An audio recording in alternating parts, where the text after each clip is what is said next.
I want to start off by going through how this book works and how the grammar exercises are supposed to improve your writing and your thinking. And really what the end game of the book is, what's the purpose, and how did I approach this? And in the end, why did I even bother writing this? Why don't we use something else?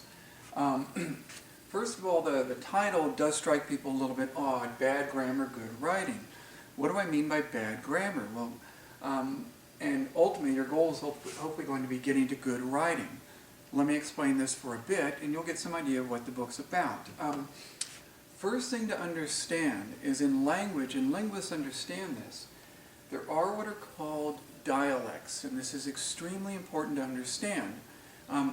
Most people understand, for example, if most of you live in Southern California, that if you travel to a different part of the United States, say Boston or Alabama, you're going to hear a difference in dialect.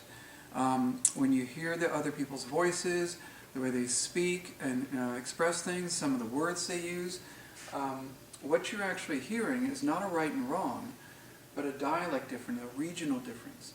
And most folks know that England, Ireland, Australia, even Hong Kong, other parts of the world use the English language. And when you travel to these parts of the world, what you're going to encounter are dialect differences. Most of the differences you see throughout the world and throughout the uses of English are really dialect differences. The important thing about dialect, it's not slang. Dialects are rule-based, and they usually persist for many, many decades. They don't change every 3 to 5 years, which is what we expect from slang. Certain words are used today, and most of you probably know they're not going to use them 10 to 20 years from now. Anybody past the age of 30 knows that the language they used when they were in high school is no longer cool. That's slang. Dialect, however, stays put. Again, decade after decade after decade. It doesn't stop evolving and changing. It does evolve and change over time, but it does so much more slowly. Dialects are about context, and this is a very important concept to keep in mind. Language works within a certain context. If you get somebody from Boston coming to Southern California, he or she's going to be asked again and again, where are you from? Why do you speak that way? In the context, they are standing out as not being from that area, as not being part of that dialect.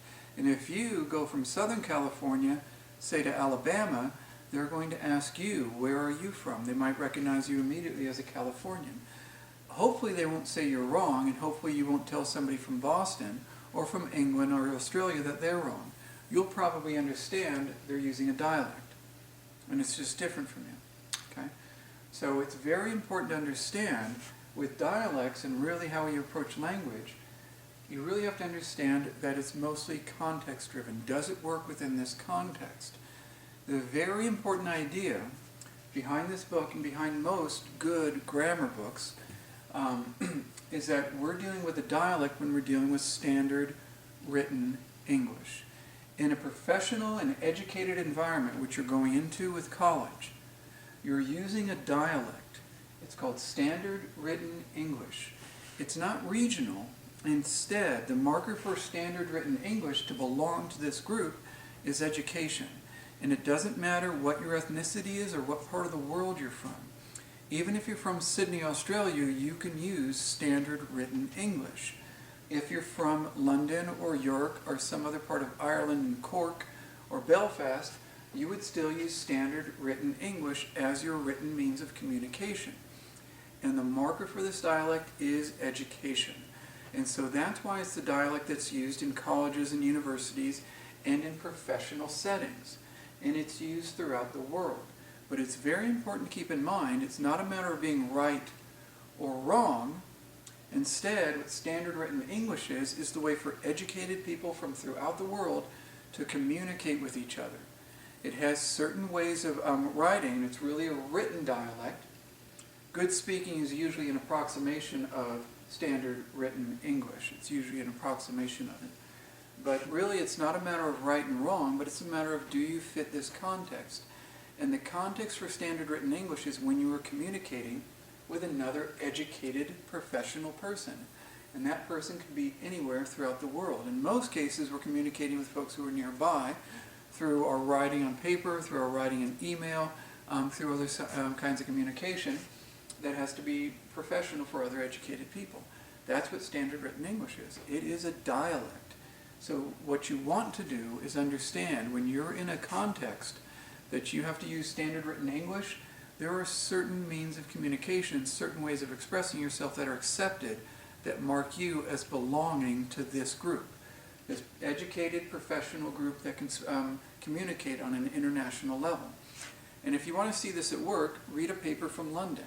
A magazine such as The Economist or the London Times, or a newspaper such as the London Times, or any newspaper from Australia or Canada or New York or Alabama will use standard written English. It's the same writing you're going to see in the LA Times or any local paper to Southern California. That's the dialect, and it goes across borders, across regions, but what it has in common is educated professional people who can communicate on an international level. And it's always the context. Do you fit the context? And this is your context. That's what we're learning here. So it's very important to understand, I'm not telling you there's an anything goes approach to language. That's not what this is. It's instead you're learning the dialect in this context.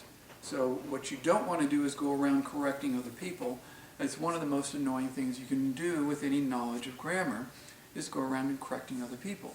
Instead, what you'll recognize is that this person isn't using this dialect, but hopefully people will be forgiving with you when you're not quite following this. So the purpose is not to start approaching grammar with a right-wrong approach. It's not about right-wrong. It's a matter of, are you working within the context? Okay? Now, a little bit about the title and other things. Now, one thing to understand is that many of you have taken grammar in high school and do know a thing or two about grammar. Please keep in mind some of you will be more advanced than others. If you are, try to be patient with other folks. If you are behind on this and think, boy, my grammar is actually really bad, well, this is the right book for you. Just be patient with yourself as you develop this. But one thing I want everybody to understand, why this one's called bad grammar and why all grammars really are bad. This is the comprehensive grammar of the English language. This one was written back in the 1980s. And it's not the complete grammar of the English language, it's comprehensive. It is, let's say, over 1,700 pages long. It's comprehensive, not complete. In other words, if it wanted to be complete, it would be several volumes more. So all grammars, what they do, all the grammar you've ever learned, is a small segment of this. And if you can see it at all, you can see the writing is very small on these pages. So this is a comprehensive one. I'm assuming you folks don't want to learn this entire book. It's probably a pretty safe assumption. So all grammar books, including the ones you had in high school and throughout junior high school and even back in elementary school, are all reductions of that comprehensive grammar. What they do is shrink it down for a level that you can understand and that you can use. This book is no different. That's why it's a bad grammar. It can't cover everything. It's got a lot of shortcomings. It has to. You have to finish this in a semester, and in fact, it's not really what the class is about. This is about academic writing. Grammar is just one small piece of it. So this is a real massive reduction of that approach to grammar. So in that sense, it's bad. It must come up short. I'm assuming you don't want to go through the whole book, but this is something that all grammar books do. If you see a book like Basic Grammar and Usage, it is far smaller, only 250 pages, with a lot less writing on each page. All grammars do that. This one's good, by the way, Choice.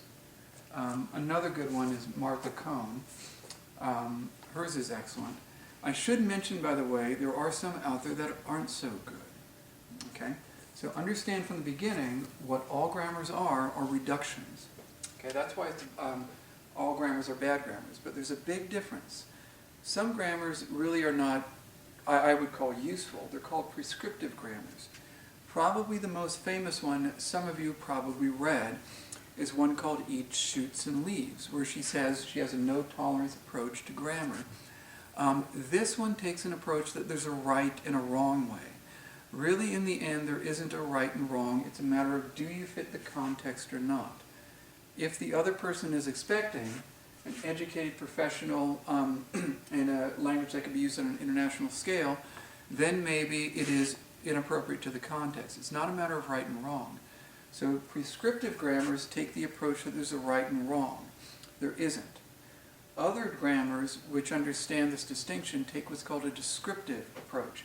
They describe what's being used in standard written English. You could write, and people have, written grammars for different dialects in different regions. Those don't get sold or taught in colleges and universities because that's not the purpose of a college and university. Again, we're going towards this group. Okay, that's what you're joining. So mine's a descriptive grammar, as are most good ones. This one by Joseph Williams is called Style. He takes that same approach. Penelope Choi takes the same basic approach. Martha Cohn, she takes the same basic approach of being a descriptive grammar. That's the one real difference you'll see out there in grammar books. Okay? So mine is a descriptive grammar, and the end game, the real purpose of this approach to grammar is to get you to a point where you can refine your ideas, where you can refine your writing and you can use it.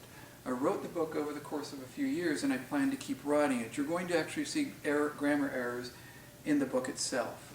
It's not finished. You're getting a draft that's been worked on for a couple of years, and I'm going to keep working on it. So number one thing is to get folks ready to write English essays and to develop their ideas and to write expository essays in any subject you go into. If you're going into business writing, if you're going into a science, if you're going into any other field, an art or humanities field, the book is built around writing within those contexts. And how can you develop and refine your ideas? And you're going to see this after we really get through about chapter 3. You're going to see what I've really been going after. So this gets back to the purpose, which is to refine your approach to grammar so that you can understand it as a logical system. English is crazy, and you're going to see why when we go through the history of it. English is a bit crazy, but I'm going to try to give you a logical approach, a reductive approach. All approaches are reductive. A reductive approach that you can use when you're writing, because I'm assuming you don't want to be a grammarian. You don't want to be a linguist. If you do, you're going to learn exactly what I'm talking about. You're going to learn in more detail. But most folks don't want to do that. They just want something that works for them when they go on and take their economics classes, their anthropology classes, their biology and chemistry classes. Whatever they go on to, they want to be able to work in that context. You don't have to be perfect. You just want to be pretty darn good. That's what this book is built around. The other purpose of the book, to be quite blunt, is to reduce the cost of books for you. This book, for example, is, I believe, $40, if not more. These other books can be, I've seen grammar books that are only 120 pages, cost over $70. So the other purpose of it is to keep it cheap. So the two purposes, well, let's call it three. Three purposes of it: to make sure you get ready to write in an academic context. Also, to make sure you understand that this is really, a dialect. So it's the purpose to understand what context you're writing in. And then the final one is to save you a little bit of money. So this is a heck of a lot cheaper. The last thing I'll ask of you is when you see errors and problems, be a little forgiving of me because I'm still working on it. Okay? So it's going to get there, but again, the end game is to get you to the point where you can write more effectively at the college level and get through English 101, let alone the classes that follow. Okay? Take care.